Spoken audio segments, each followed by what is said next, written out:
bienvenue à cette deuxième session du comité de suivi de l'année 2024.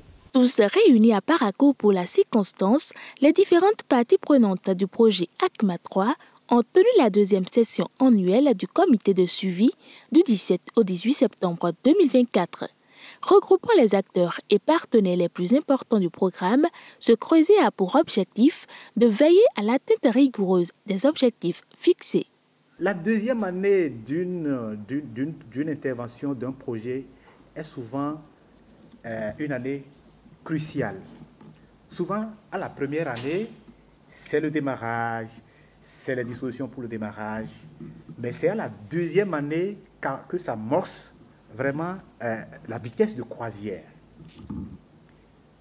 Et donc, vous aurez, en tant que membre du comité de suivi du projet, nous aurons à examiner si le projet a commencé par montrer les signes de cette montée en puissance. Une présentation du niveau de prise en compte des recommandations faites lors de la première session et un bilan minutieux de la mise en œuvre du plan de travail du programme ACMA 3 au titre de l'année 2024 ont été faits par l'équipe de pilotage. S'en est suivi un moment d'appréciation et d'amendement des résultats présentés. Les résultats qui ont été présentés ont été très bien appréciés par les membres du comité de suivi, dont je salue au passage la participation. La majorité des membres du comité de suivi étaient présents. Je salue également la pertinence des interventions que les membres ont faites. On a senti quand même qu'il y a un léger mieux. Il y a plusieurs recommandations qui ont été exécutées à 100%, d'autres qui sont à 80%, d'autres qui sont les recommandations qui ont les faibles taux de réalisation, c'est peut-être 40%, 50%. Et la seule recommandation qui n'a pas pu être exécutée, ils ont donné aussi les raisons.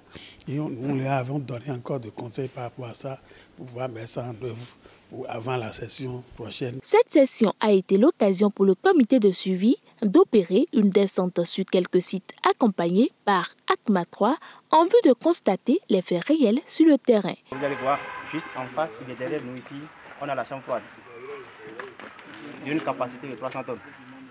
Donc tout ce que nous abattons ici comme bovins, les petits ruminants, nous les conservons dedans. C'est un projet qui s'occupe des filières comme la volaille, le manioc, le soja, le maïs, l'arachide, tout.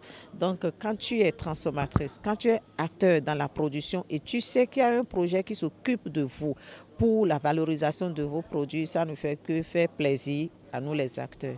On nous a amené aussi hier pour toucher du doigt ce que nos acteurs sont en train de faire. Je vais plutôt mettre l'accent sur le premier site que nous avons visité, où des expériences sont en cours pour avoir de bonnes formules, de nouvelles formules d'engrais qui pourraient être une solution face aux difficultés que nos producteurs ont et face aux difficultés qui sont nées justement de la qualité du sol que nous avons aujourd'hui.